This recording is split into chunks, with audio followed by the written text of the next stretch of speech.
Focus on the problem, not like picking on some fuel.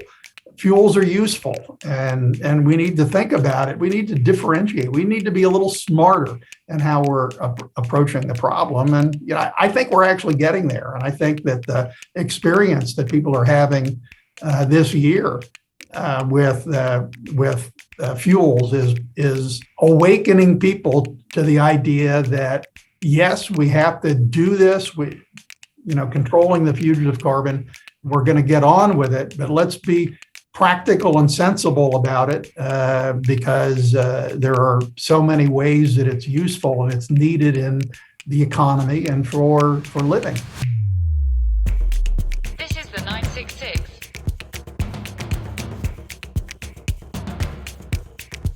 This is the 966, episode 22. Mumtaz, Richard. Thank you. Today we have a truly excellent and special guest joining us, Adam Sieminski. Adam just finished serving as president of KAPSARC, the leading think tank based in Saudi Arabia, and is still an advisor to the board of trustees there. On today's show, we'll be taking advantage of Adam's deep experience in the energy industry. He was the head of the U.S. EIA and was the senior director for energy and environment on the U.S. National Security Council at the White House. Adam also had a long career on Wall Street as an energy analyst. Adam, thank you so much for joining the 966 today. Hey, I'm gratefully acknowledge the terrific work that you're doing, and I'm delighted to be here. Well, thank you very much. Before we roll up our sleeves here, shukran to all of you who have subscribed to the podcast, wherever you get your podcasts. It's totally free. And a Zoom fist bump to all of our viewers on YouTube. Okay, Richard, let's get started. What's your one big thing this week? Well, let me before we get into that, I just want to do a shout out to KAPSARC. We, as everyone knows, we do a daily newsletter and a weekly as well, and we frequently cite KAPSARC's work. It's outstanding research, objective, really good work you've done with that organization, Adam, and something to be proud of. Thank you, Richard. There are a lot of good young Saudi researchers at KAPSARC and a bunch of expats too. We have a good mix. Some 20 countries actually have researchers at KAPSARC.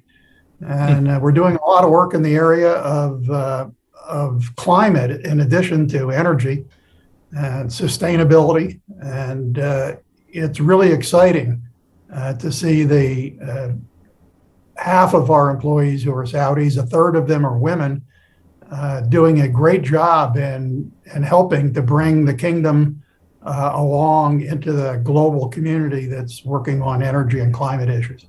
Impressive. And I'm really looking forward to this conversation because these are topics that we've been touching on since our very first episode. Mm-hmm. And it'd be good to actually learn something about them, wouldn't you think, Lucien?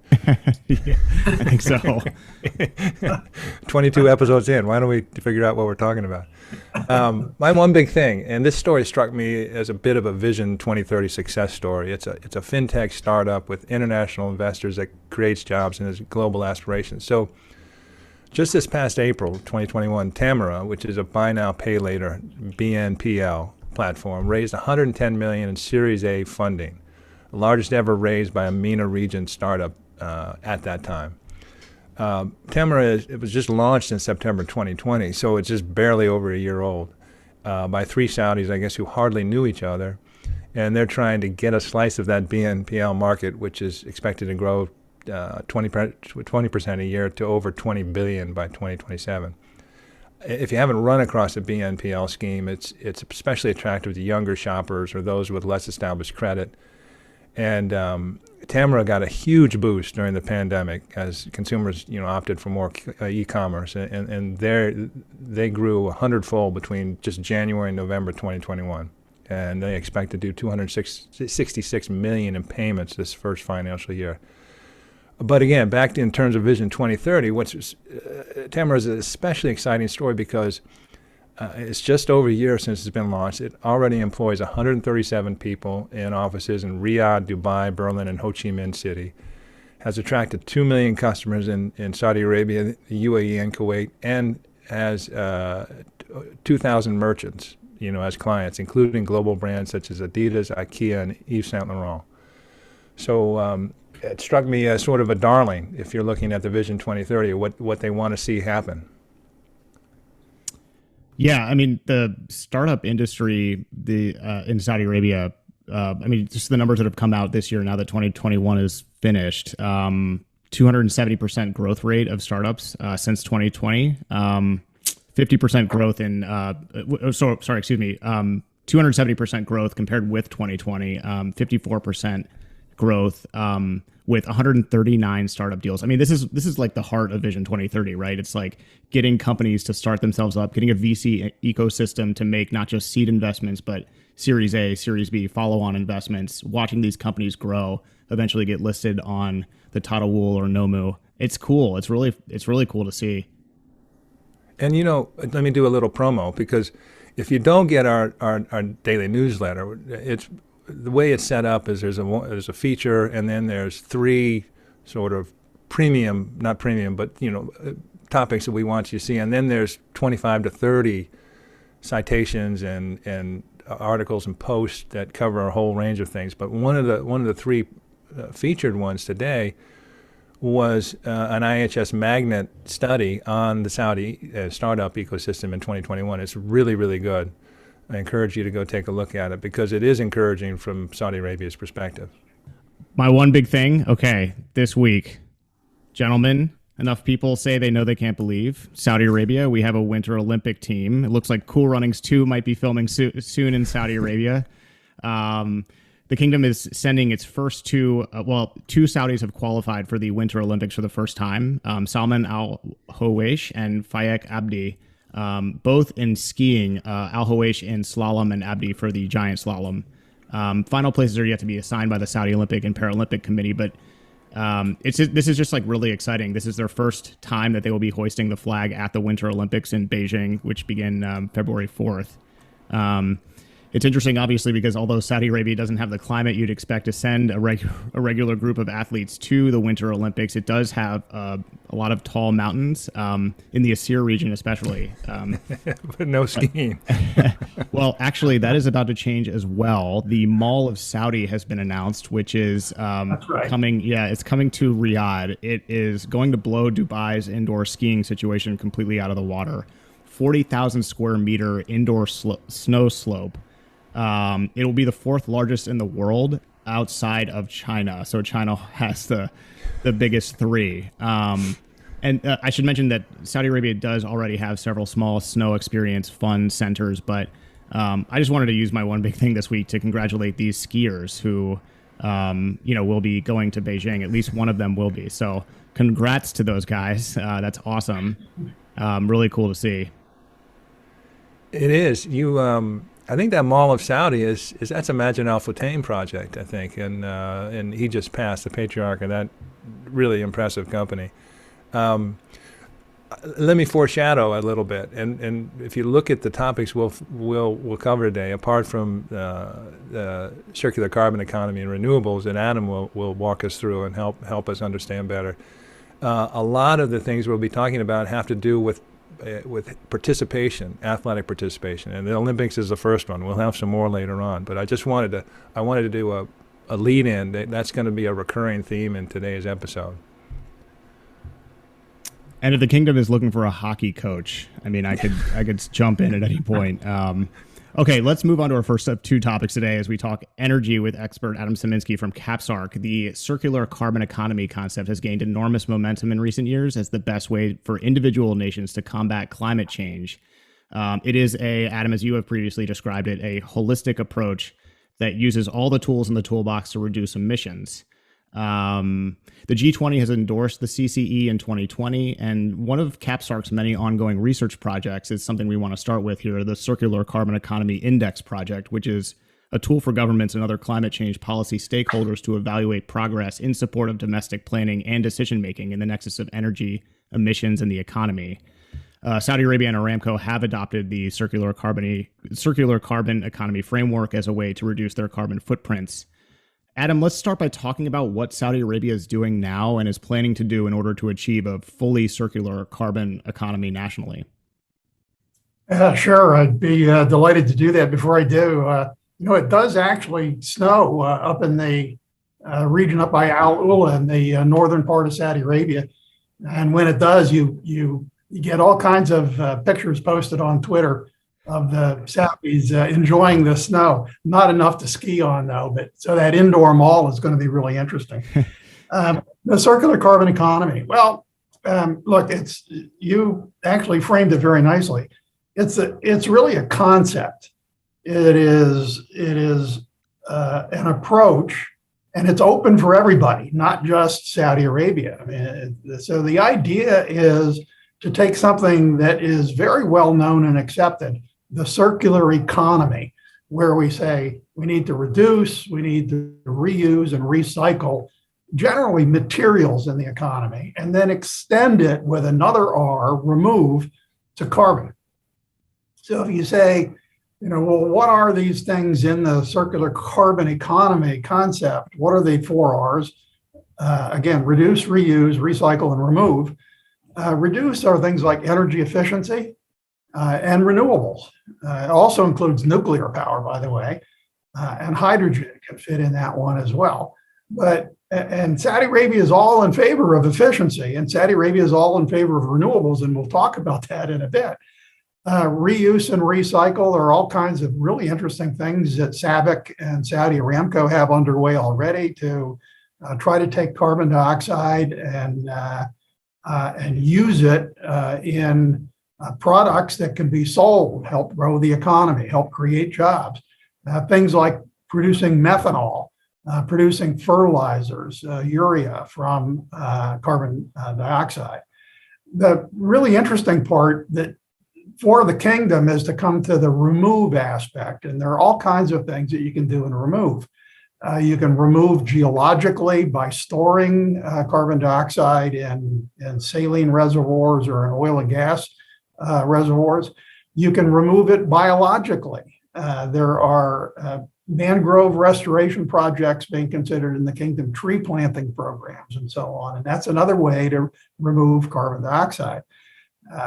There are some really clever projects that are underway around the world, and I think you're going to see this in Saudi Arabia for direct air capture, literally pulling carbon dioxide right out of the atmosphere.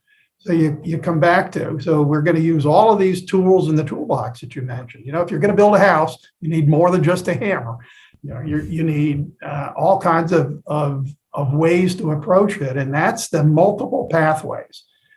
Let's get this done with as many different technologies as we can that make sense for individual countries and their own circumstances. So it's really kind of an interesting idea.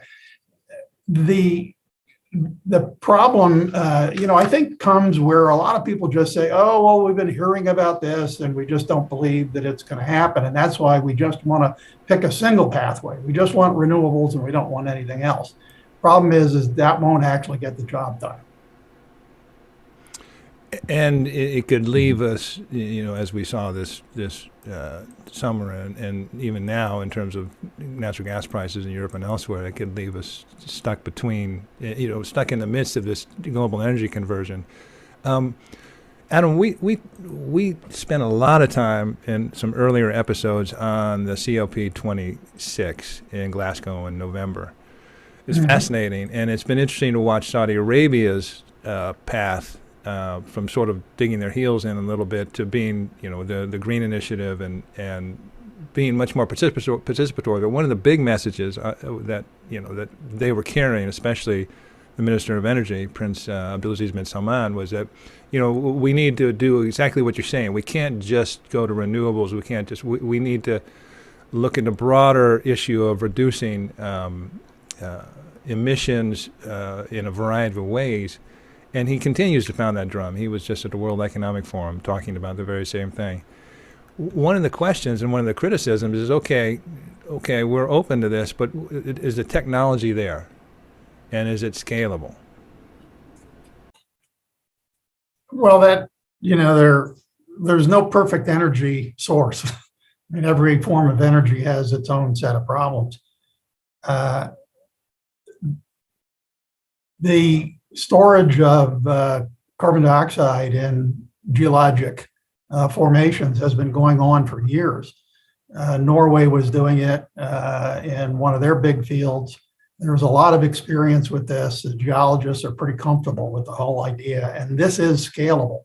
So the CCUS, carbon capture, utilization, and storage, that storage aspect, I think, is really pretty well known, and it's scalable. The other thing that's really scalable is some of these green initiatives, like the Saudi Green Initiative, having to do with forestry and then looking at ocean-based kinds of storage, both in the ocean, on the shoreline, like mangroves, and on land forestry. There are some really interesting aspects of seaweed that can actually store relatively permanently carbon dioxide. Same thing is true for mangroves. They actually change the soil chemistry and lock up the CO2. So I think these technologies are known. In many cases, it's a question of costs. Well, solar used to be costly, and a lot of money went into solar, brought the cost down. It became scalable, and we were very successful in doing that. Did the same thing with wind. Now I think we just have to move on and do the same thing with some of these other technologies, including direct air capture. And I assume you want to throw hydrogen in there as well, particularly green hydrogen, in terms of that cycle. Yeah, absolutely. And really, there's nothing wrong with blue hydrogen either, even though sometimes you get the environmentalists saying, well, they don't like that. Blue hydrogen is just using, what would otherwise be gray hydrogen, using hydrocarbons to make the hydrogen, capturing the CO2 that comes off of that and storing it. So if you store all of the CO2 that comes off of it, then there's really no difference, in a sense, between that and green hydrogen, which is usually thought of as using solar and wind to electrolyze water into hydrogen and oxygen. These technologies, and that one is kind of expensive too. I mean, there's no, we may actually make more progress early on with blue hydrogen than with green because of the costs associated with doing it. I've read a lot of interesting things on blue versus green and the technological challenges of green. But with regard to Saudi Arabia's efforts, there's a couple questions if I can throw them out there. One of the things in that reduced list, energy efficiency, non-biorenewables, nuclear energy, but it was also fuel switching.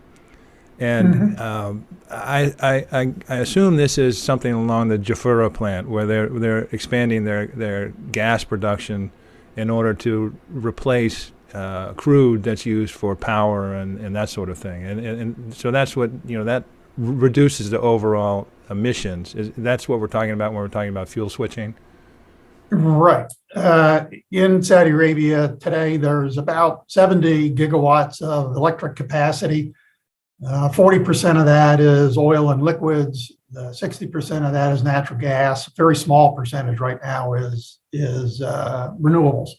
But there are big plans to grow renewables between now and 2030, so that the mix will be closer to half gas and half renewables, mostly solar, but some wind thrown in.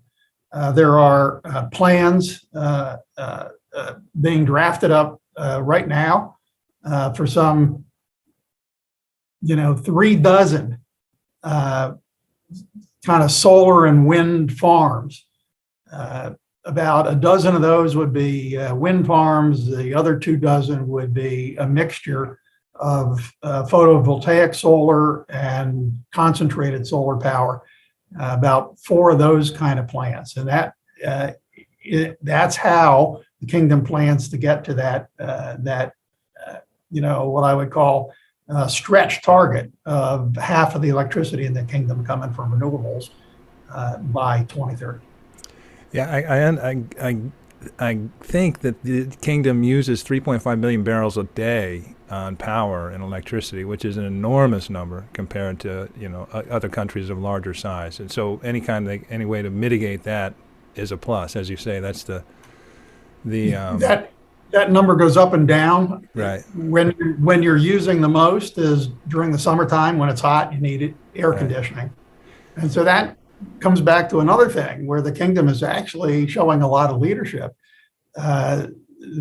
Some number of years ago, Prince Abdulaziz bin Salman, His Royal Highness, the Minister of Energy, worked on efficiency standards for air conditioners in the kingdom. So the kingdom has some fairly decent air conditioning efficiency standards, among others, and that's helping to flatten out the growth in the need for electricity.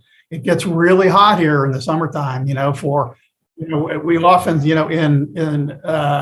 in Celsius, we see 50 degrees. For those of you in the United States, that's 120, and that's really hot. And interestingly, this isn't just Saudi Arabia; it's in the region, but across Asia and places in Africa and Latin America, there's also big economic growth, big population growth, and huge need for air conditioning. The IEA, International Energy Agency, calculates that the fastest growing need for electricity, probably beyond Bitcoin in the short run, is air conditioning in developing countries. Yeah. And that, as you say, temperatures are rising cause the reason that wet bulb index is going to be really problematic before too long in a number of places around the Gulf. Go ahead. I'm sorry. Well, I just wanted to jump in. There's one other thing that I wanted to mention, and that is when you think about things like the growth in air conditioning, there are a lot of people in the world that don't have electricity. I mean, there's 1 billion people that don't have electricity. There's more than that, maybe 1.5 billion that don't have clean cooking fuels, right? And the United Nations Sustainable Development Goals, which a lot of people really believe in, I mean, we should deliver on those, say that there should be access for everybody to clean, modern, affordable energy. And I think this is what you were saying, Richard, in the short run, we just can't switch over to renewables. There are a lot of needs that can only be supplied for a decade or 2 or 3 to come from oil and natural gas. And so we just need to find a way to use it without creating environmental harm. And I think it's possible. Is it your sense, just globally, if you look at the acceptance of the concept, circular carbon economy, CCUS, and we spent some time talking about the G20, of course, last year, the one in Riyadh, and one of the coups we thought, or one of the really positive things for Saudi Arabia coming to that, was the G20 endorsing CCE, essentially. Right. Is it your sense that it's becoming more broadly accepted as a viable alternative? I think there's still a little bit of reluctance because I think there's this just general feeling that the problem keeps getting worse and somebody must be responsible for that. Nobody wants to look in the mirror and say, hey, you're responsible. And it's pretty easy to blame the producers of hydrocarbons. You kind of get into a really interesting question. Who should be responsible for the consumption of gasoline? Should it be the oil companies that produce the oil and refine the gasoline, or should it be the refiners? Should it be the gasoline stations, or should it be the consumers who are putting it in their cars and using it? And there's actually a name for that. They call it Scope 1, Scope 2, and Scope 3. Emissions, and Scope 3 is down at the consumer level. And, I think that it ought to be the users that take some responsibility for these emissions. Well, that Scope 3 issue is an interesting one. And I think the Saudis were feeling that when they were pinged and criticized for their NDCs and their commitments, when people say, well, what, you haven't addressed the Scope 3? And I think that the natural response to say, look, we're preparing for going out of business at some point with terms of our fossil fuels, but that doesn't mean we should just close up shop right now. And that's their point. There's better ways to do this, but exactly that scope 3 section is kind of an orphan, isn't it? Well, that's the one I said, look in the mirror and Yeah. try to see who ought to take some of the responsibility. Back to the G20. That's pretty interesting because the G20 has just as many oil consuming nations, in it as they do producing nations. And the ministers and leaders, this was endorsed by at the leaders summit. What they said is, well, it kind of hit in all of the right areas. It was voluntary, it was holistic, it was integrated, it was inclusive, and the word that I like the best, it's pragmatic. I'm really in favor of pragmatic solutions that can actually be implemented. And coming back to that, does not exclude renewables. It does not exclude efficiency. The Saudis have some of the strongest auto fuel efficiency standards that exist. They're similar to the standards in the U.S., which are fairly stringent. And when you think about this, what Saudi Arabia and a lot of other oil producing countries are saying is, don't write us off. There's still a demand for this product coming from consumers who need it. Families that don't have clean cooking fuels. Maybe propane is really the interim solution. But, does it create carbon dioxide? Yes. Well, we'll figure out a way with technology to deal with that. That we can do it. But the idea that we're going to overnight turn the switch and ban fossil fuels, and I've actually seen proposals for that. That's really what Prince Abdulaziz says is la la land. That just doesn't make any sense. Yeah, it's not realistic in many ways, even though climate change is obviously a real issue. It's fascinating looking at Saudi Arabia, and a lot of people, I think, just by default assume that this global energy transition is a crisis for major oil producers.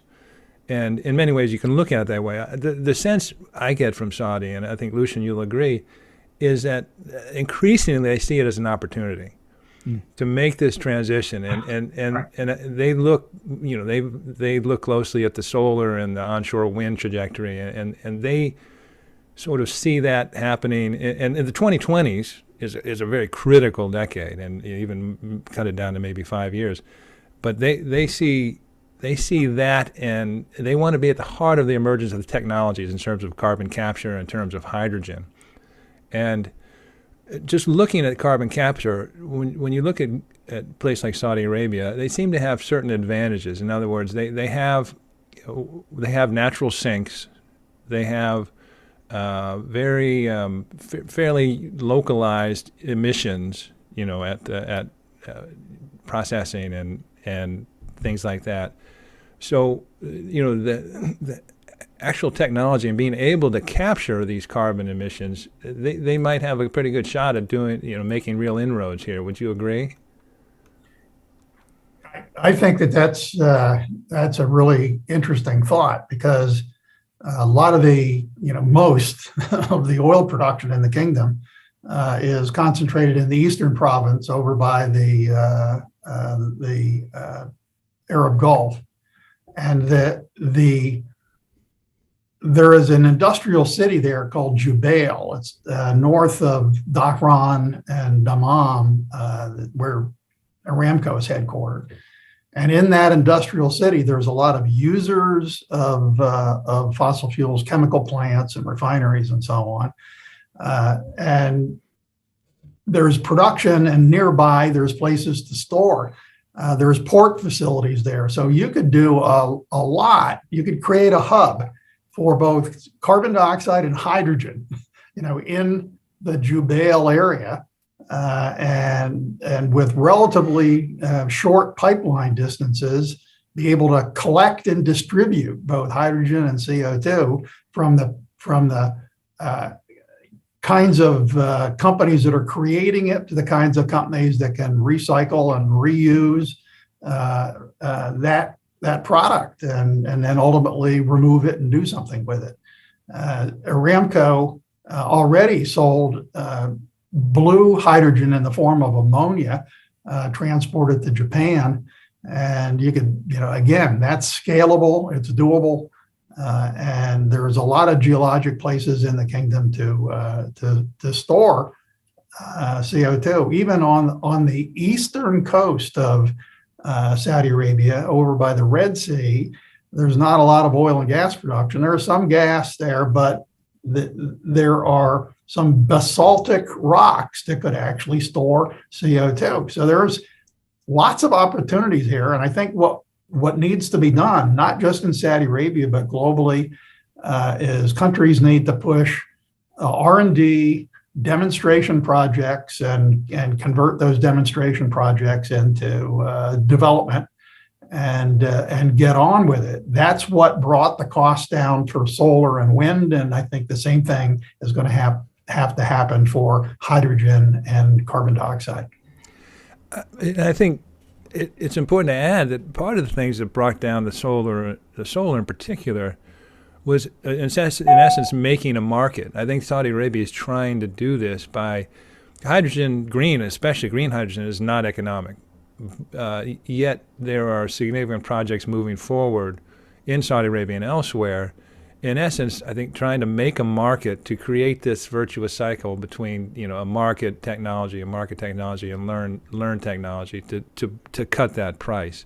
Right, and I think that if you get started on it early, when it might be more expensive than you would hope, you have a foothold into the technology and the experience needed to actually be able to convert that into scale when it does become profitable. I think you're absolutely right. I mean, I think the kingdom strategy is going to be to find a way to turn carbon dioxide into valuable products, one way or the other, that can be sold in the global marketplace.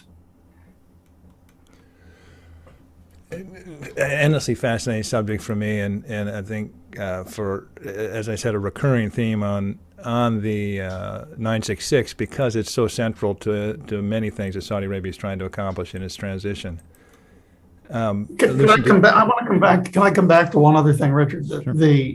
The people that say we just want to ban, hydrocarbons, they're missing a lot. That, and we already talked about how access to energy is going to be important for both fairness, equity, and reliability. But in a lot of cases, there are really no practical solutions. I mean, aviation, heavy duty shipping, maritime, trucking, cement manufacturing, metal smelting. There are projects underway now to do some, iron and steel production using hydrogen. But again, it's small and it's expensive, and we need to experiment with that and get the cost down. But the bulk of cement and iron and steel produced around the world are very, very energy intensive, and we just can't stop that overnight. So we need to find ways, again, to deal with issues like that. And then finally, there's the issue of infrastructure. And I think that's what the Europeans learned this winter, is you have to be very careful with the existing infrastructure, that you don't somehow throw that away and then discover that a cold winter or some other change in the weather completely disrupts the pricing of the products that are so crucial to people in their everyday lives. Yeah, we haven't figured out the intermittency of renewables, many of them, which we'll have to put this aside for another conversation, which sort of leads to Saudi Arabia's interest in nuclear. Mm-hmm. Which is another leg that I think they want to add to their energy mix. And in fact, if I could jump in right there, because that's a good time to sort of pivot to talking more specifically about renewable energy in Saudi Arabia, if that's okay with you guys. Sure. Adam, you mentioned the kingdom plans to generate 50% of its electricity from clean sources by 2030. And it seems like, and Richard, you were talking about the 20s being huge for Saudi Arabia. After COP26, the kingdom's first utility scale solar plant launched in June, Sakaka. The kingdom has some momentum in this space, but the kingdom has 7 independent power producer schemes coming online, or at least planned. In addition, that would add, 3 gigawatts of PV into the mix. Yeah, right. Almost 4. Yeah. So I guess a question that I personally get asked a lot, I know Richard does as well, from casual observers, is why isn't Saudi Arabia leaning harder into solar with 3,000 hours of sunshine in the desert a year? And I guess it's part of a broader question. Is this 50% goal of renewables by 2030 realistically achievable? I mean, if they're only at a few gigawatts now, and you mentioned that capacity was 70 gigawatts. So how do we get from 3 to 4 gigawatts now to 35 in 8 years?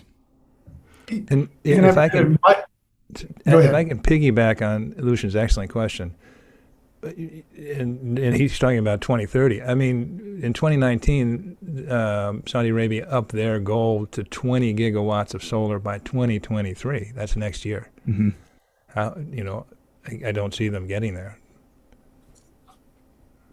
Well, when I talked about the 50% number, I said it was a stretch target. I mean, I think that here in the kingdom, the desire is to push this as hard and fast as can possibly be done. I think that it's important that things start at a pace that allows for learning on those first projects and some improvement in the technology as it goes forward. The 3 to 4 gigawatts that are kind of either on or underway to come over the next year or two. I don't think this is linear, so I think that you could get to that goal in 2030. What it's going to require is kind of a exponential kind of curve where it gets faster and faster as you get out towards 2027, 28, 29, and then hit the target in 2030. It is doable. One of the interesting things that's happening in the kingdom is REPTO, the Renewable Energy Project Development Office. It is allowing for the permitting to take place kind of as a group, so that each of these individual projects won't have to go through the entire permitting project. They'll already have a lot of the permits they need in place, and that'll speed things up. And that makes that target more achievable as you move out closer to it. It's not, there is a lot, it's obvious that there's a lot of sunshine in this area. And there are places in Saudi Arabia where the wind blows, and up in the Neom area in the northwest of Saudi Arabia, you actually get really good solar during the day and really good wind at night, which then helps reduce the amount of batteries that you need if you're going to try to sustain that. Back to the issue of solar, it's not just a cakewalk. I mean, there are issues. You get dust storms, and the dust storms can put coatings on your solar panels, and you have to find a way to deal with that electrostatically and otherwise. And the very warm temperatures can create problems for the materials being used. Again, get going, get some experience, learn from doing it, and then really ramp it up as you get closer to the target. I think that's the way it's going to be done. I think it's doable. And I kind of like to think of it as Vision 2030. Look, it's possible that you can't hit all of those goals of Vision 2030, but if you can get half of it, if you can get 3/4 of it, it would be unbelievable. I mean, it would just be such a transformation of the kingdom that it will stun everybody with how it's working. I think you just hit on the theme of this podcast. All 22 episodes is basically that theme is sort of setting the goalpost to a place where even if you're halfway there by the end of it, what you have achieved is astonishing. and is beneficial to the whole society. So interesting, very interesting. Yeah, agreed. We often talk about it's not so much the hitting those marks, it's the direction in which you're headed. Mm-hmm. One of the interesting things about the renewable energy sector, and another recurring theme, we have many on this podcast, is the PIF, Public Investment Fund. And my understanding is that the REPTO projects, REPTO will oversee procurement of 30% of the projects through this competitive process. And PIF is set to deliver the remaining 70% through direct negotiation with investors in an effort to develop gigascale projects. So as you say, you refer to not a linear story, but maybe an exponential one. And PIF has shown a proclivity for coming in big and coming in on a massive scale. And so you may get, as you say, we have these projects in line now, and there'll be more on the way, and they'll hopefully, accelerate considerably between REPTO and PIF. And I think it's an interesting way of doing it too, because you'll have some government activity and you'll have some privately driven activity occurring at the same time, and that creates a healthy level of competition. I think it's going to be very important, this aspect of the permitting. Saudi Arabia will have a big advantage in moving this along relative to a lot of other countries. Mm-hmm. In 2017, a national investment fund was also set up, and this is advised by BlackRock, U.S.-based BlackRock, with the intent of investing in power and water, and I think their target is $53 billion, spanning a variety of sectors. We don't hear much about that. Is that something that's ongoing and active? Well, that's not really my area of expertise, but I can tell you there are a lot of projects that are underway. And Sakaka has built Sudair, solar PV project is going to be running very soon, and there are others. KAPSARC actually has a 5 megawatt field on our property. So we had to, at one time, this is really kind of interesting. Maybe it goes back to Lucien and Richard, your question about are these goals really doable? When that was put in place about 8 years ago, it was the largest solar project in the kingdom. I mean, it's like completely dwarfed now by. Mm-hmm. Right. So right. So think about that, and I have a feeling that this is how we're going to see things go. Is you start with projects that are doable and where you learn, and you scale it up, and you do that very swiftly, and I think that's underway. Mm-hmm. Agreed. We should note for our YouTube viewers as well, Adam is sitting in front of KAPSARC's building, which was a Zaha Hadid, designed, frankly, masterpiece, LEED Platinum certification from the United States Green Building Council. So it's really cool. We love the iconic nature of Zaha Hadid's building. There's a community here too. So a lot of the researchers live on the KAPSARC campus, and the housing is LEED's Gold. The building is LEED's Platinum. A lot of effort went into the design of KAPSARC to make it energy efficient, and we are learning all along how to improve on what was already done before COVID, and now it's starting up again with travel being allowed. My wife and I have gone out on weekends and visited different parts of the kingdom, and I write it up, and I usually post it on LinkedIn because I'm trying to convince people who might think about coming here to work at KAPSARC that Saudi Arabia is actually a really interesting country with a lot of Mm-hmm. wonderful things to see and do. And this past weekend, I I didn't have to go very far at all, literally across the street to the Wadi. That's like an arroyo for those Americans who know, Right. that word. And if you're not from the Southwest, just a riverbed. Right, it's a riverbed.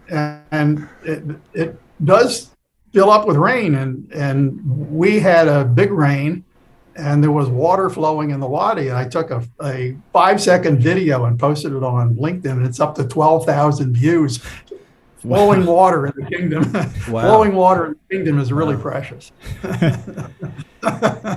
Adam, if I could ask you sort of an off-script question here, but how did you partner up with KAPSARC, and could you tell us a little bit about your journey from the US EIA under the Obama administration and moving to Saudi Arabia? And I'm sure that was a big life change. If you could talk a little bit about that, I think that'd be really interesting. Yeah, sure.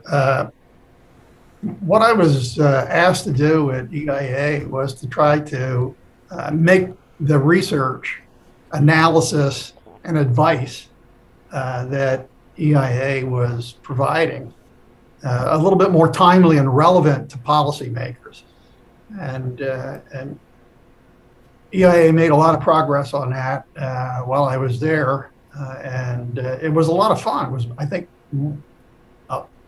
a great experience for the employees at EIA to be seen as participating in the policymaking process from the standpoint of providing good factual information that policymakers could use to help guide how they set laws and regulations and implement those. And I was asked essentially to try to do the same thing with KAPSARC, to take something that was focused, I'd say, a little too much on just writing academic papers, and bring it up to the point where they were acting more like consultants to anybody that had policy issues that they were struggling with, and things like the circular carbon economy and the CCE index that Richard mentioned earlier. I mean, that's an interesting example of KAPSARC has come up with this way of trying to measure performance and kind of position on CCE related activities so that you can compare countries on the progress that they're making towards circular carbon economy. And if you can show things like that, it encourages people to get better, and then that accelerates the move towards cleaner, more affordable, accessible energy that is the goal. You know, you're right on that CCE index. That's a real handy thing. And let me ask a question on that, if I may, just to try and educate myself. So on that index, Norway is ranked at the top with a number of 68. Saudi Arabia is at 40. At the bottom is Algeria, 22. Just in layman's terms, what's the difference between Saudi Arabia and Norway in terms of the CC index? Yeah, actually, that's really a big difference. Is there's a lot of hydropower, hydroelectricity in Norway. Oh, there you go. And that gets high marks and a carbon, index, and so that gives Norway a big advantage. So what you're saying is that running water in the Wadi doesn't equalize their advantage? It doesn't run often enough to turn it into a hydro project. But look, I mean, you've raised a really interesting question, and you say, well, what about countries at the far end of that index? A lot of that has to do with not being very good at controlling the flaring of gas and gas liquids that goes with oil production. Saudi Arabia made a decision several decades ago to build a big gas infrastructure system. And so there's very little flaring or venting of methane in Saudi Arabia.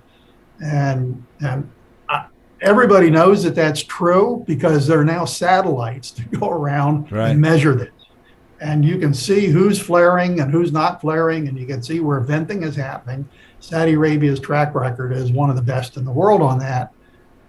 And there are a number of countries that just haven't been able to build the gas collection infrastructure to control that. Now, interestingly, the Permian Basin in Texas and up in North Dakota is one of the poorer. It's not a very good system of collecting the gas. So there's a lot of flaring and venting that's occurring in Texas and North Dakota that would be really helpful if and the United States has plans to do that.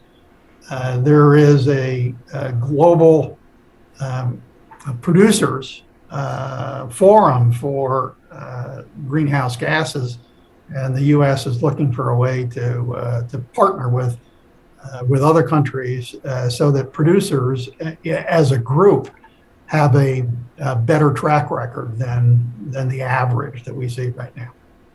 That I think was one of the biggest successes of this COP26, COP26, was that methane agreement that the U.S. is signed on to.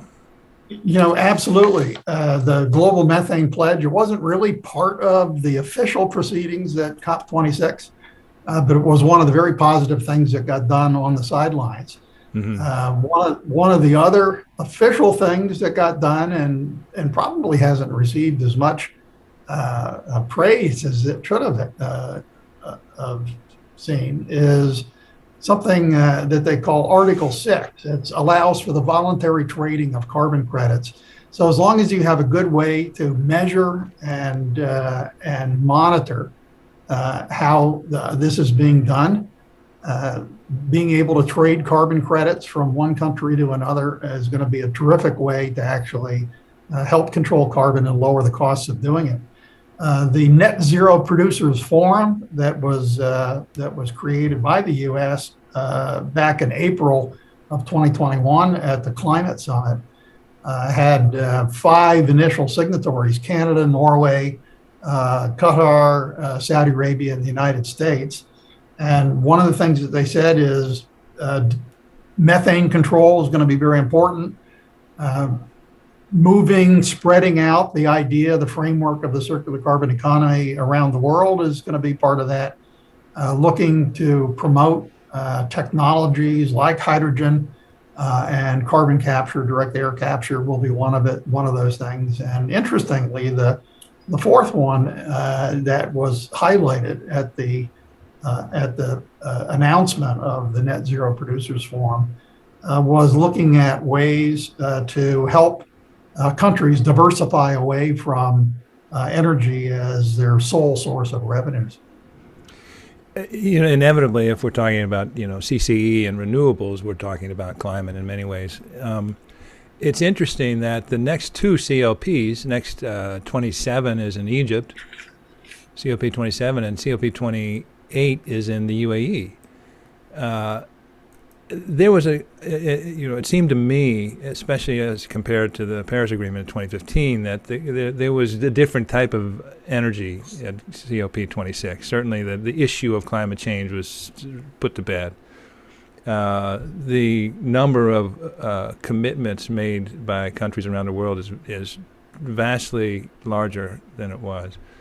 One of the messages taken away from COP26 was come back next year in Egypt, not with pledges, but with real legislative commitments. And that's what they're encouraging them to do. But with these next 2 COPs happening in the region, and Egypt is natural gas and that sort of thing, but it's particularly UAE, are fossil fuel producers. Will that add impetus and momentum to the policies within the region, do you think?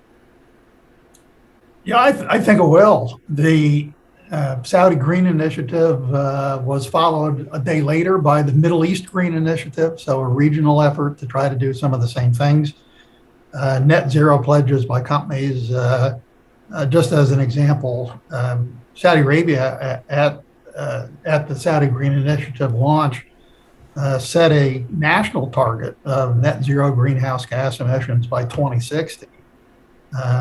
Aramco and SABIC said that they would target scope 1 and scope 2. So they're operated, what they control, right. Emissions. They'd hit net zero by 2050. Saudi Arabia increased what they call the nationally determined contribution. That's how many millions of tons you plan to try to control from 130 to 270. The kingdom joined the global methane pledge to try to cut methane emissions by 30% on a global basis. As I said, the kingdom's track record there already is stellar, actually. And part of the green initiative was the planting of billions of trees. You can actually see some of that underway in Riyadh now. It's greening up, and it should help with kind of microclimates, but it makes it look nice.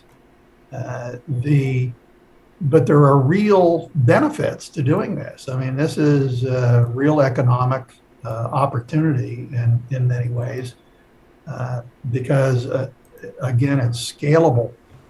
Some of these ocean-based solutions are really, really interesting, and that's being explored very heavily by the King Abdullah University for Science and Technology, KAUST, that's over in the western part of the kingdom by Jeddah. There are a lot of scientists over there working on all kinds of interesting things, like ocean-based solutions to carbon dioxide, but also looking at things like carbon-cured concrete. So using carbon dioxide to, in a sense, make the concrete rather than water. And that could be, not only does it lock up the carbon, but it might be a huge benefit to a lot of countries like Saudi Arabia, where water is a precious resource. Fascinating. So we could someday live in a carbon sink. Yeah, well, we have to. I mean, in a sense, that's what we need to be thinking about. Let's come back to carbon for a second. You can think of carbon as coming in three forms. There's living carbon, and that's things like trees and what's happening in the oceans and what you breathe. You're living carbon. There's durable carbon, and that's carbon that can get locked up in geologically or in things like mangroves, so that you can actually lock it up. It's durable, it stays there. Even some forms of plastic can lock up carbon for a very long time. Mm-hmm. What's the other form of carbon? And that's fugitive carbon. That's what we don't want. We like living carbon, we like durable carbon, and we like recycled and reused carbon. What we don't want is fugitive carbon. And so there are people, this is back to the let's ban hydrocarbons people. What they should really be saying is what we want to ban is the fugitive carbon that's creating the problem, right? So focus on the problem, not like picking on some fuel.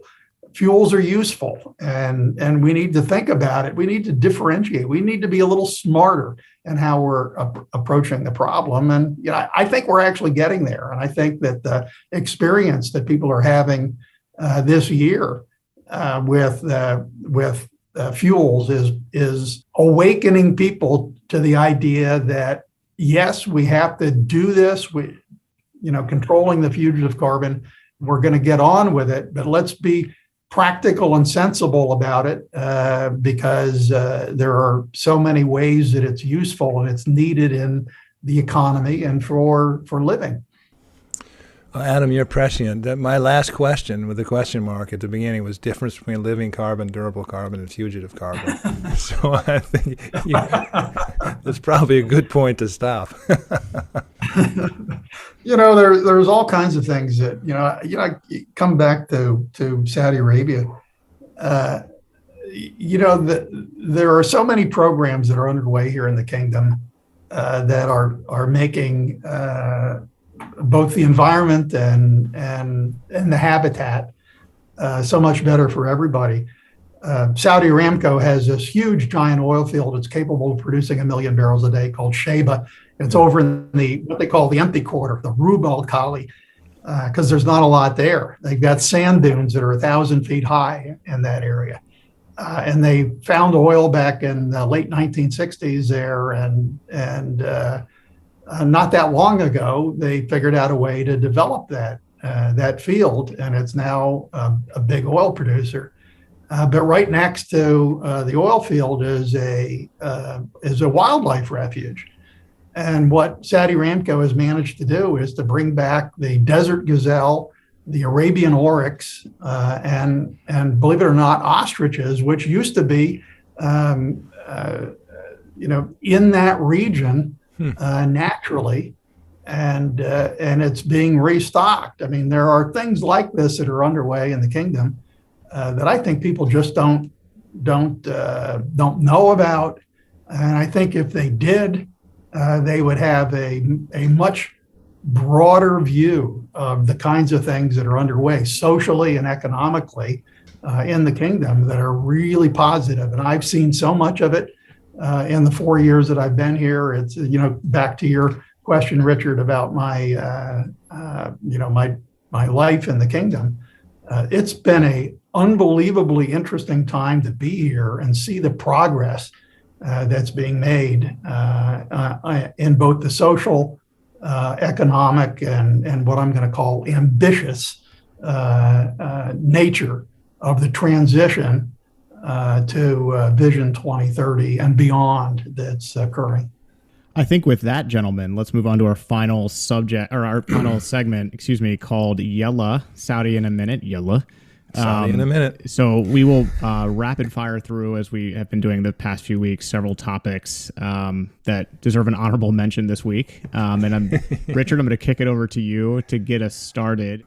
First off, according to an OECD report, India, Saudi Arabia, France, and Turkey are leading the bounce back from COVID-19 across the G20 forum of the world's major economies. The report estimates that in the third quarter of 2021, India's GDP grew 12.7%, followed by Saudi Arabia at 5.8%.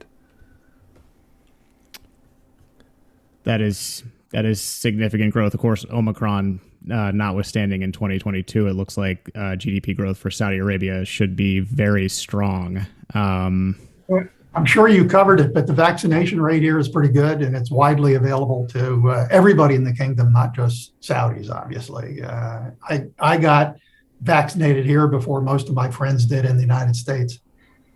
I think by any global metric, Saudi Arabia has scored aces in terms of its handling the coronavirus pandemic, and should be commended. And it's so hard right now with people going back into an Omicron wave to restart some of the protocols that were in place. But I know Saudi Arabia has tried to do a little bit of that, but they've had a really good track record in terms of this pandemic.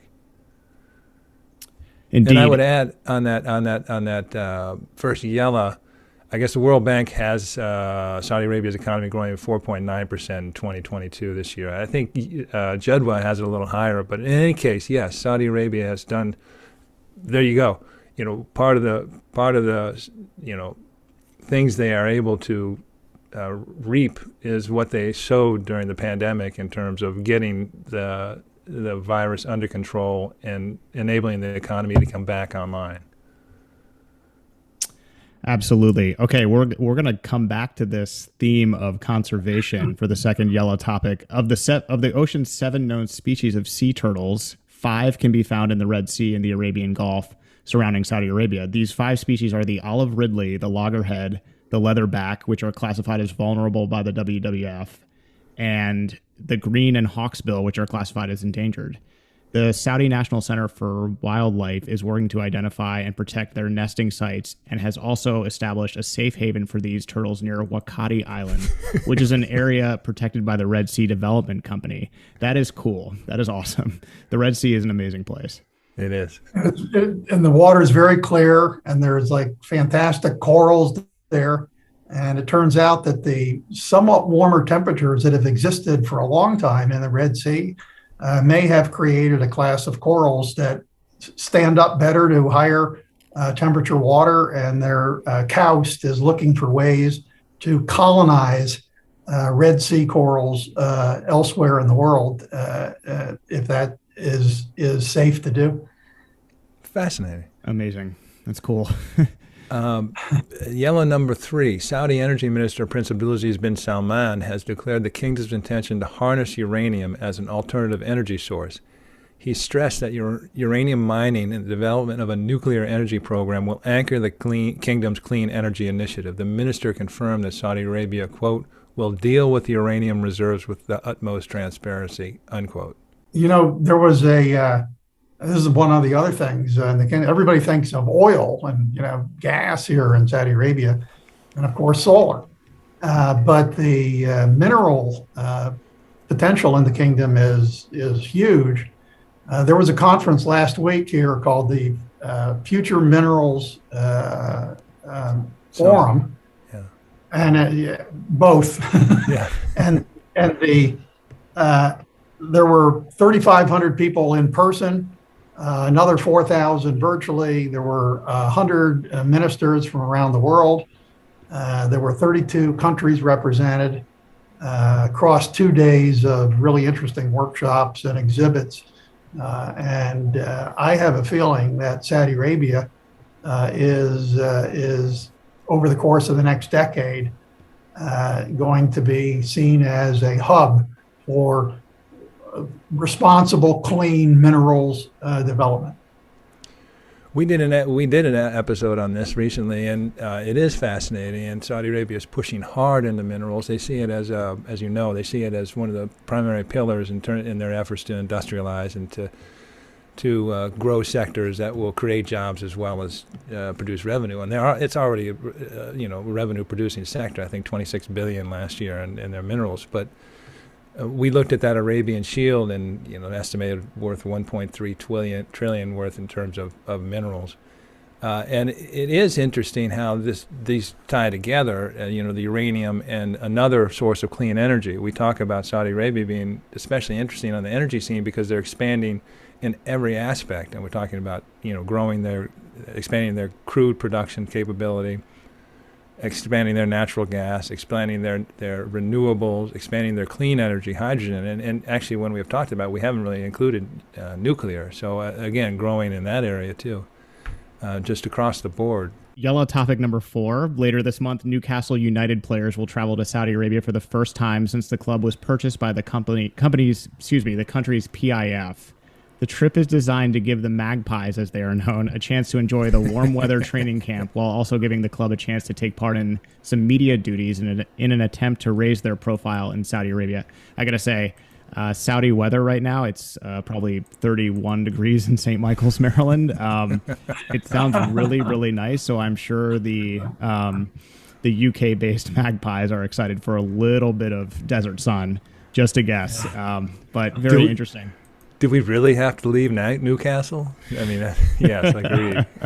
You mean it doesn't rain every day here in Saudi Arabia? That's nice. There's a Riyadh football club called the Falcons, and they get a lot of local support. And it's a lot of fun to see that, actually.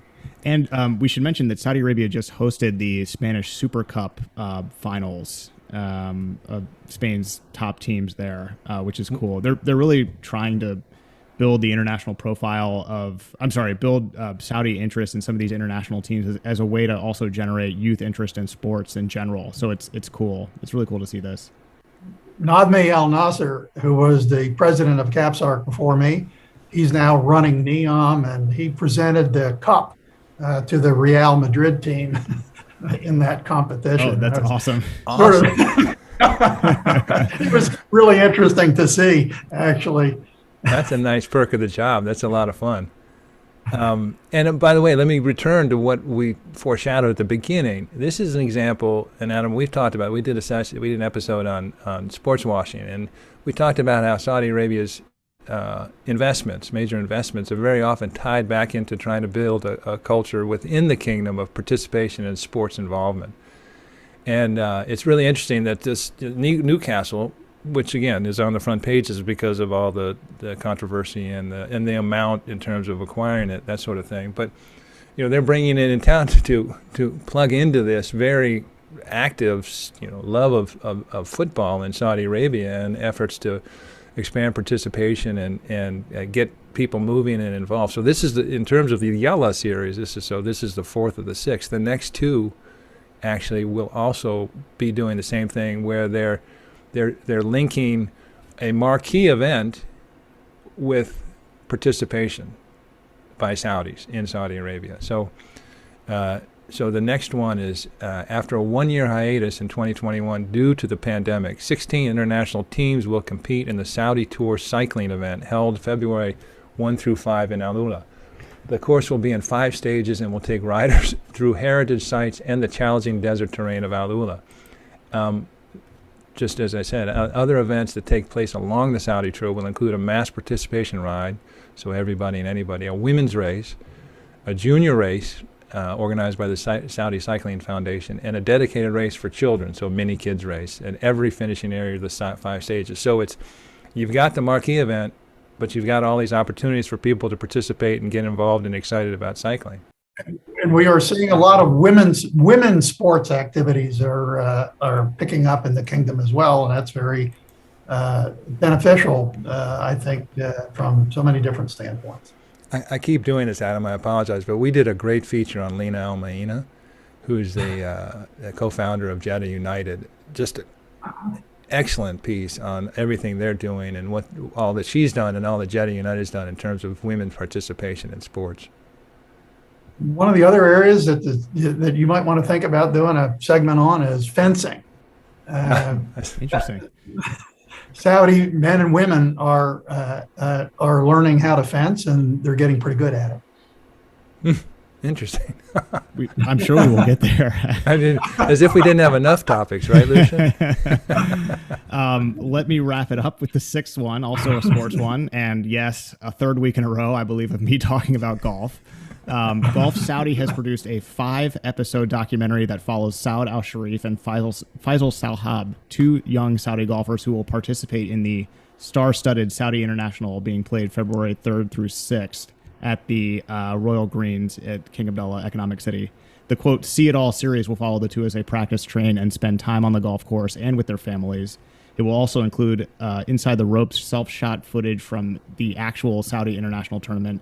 We have talked a lot about the Saudi International Tournament, the Greg Norman-backed league, which is funded by the PIF. But this is cool. I mean, this is the type of stuff that can get homegrown interest in the sport, because you'll be seeing Saudis participating in this international tournament with some of the sport's biggest names. I think this is awesome. Cool. All right. Well, let's put a bow on it. Adam, thank you so much for joining us. This was incredibly valuable. I think both Richard and I learned a lot.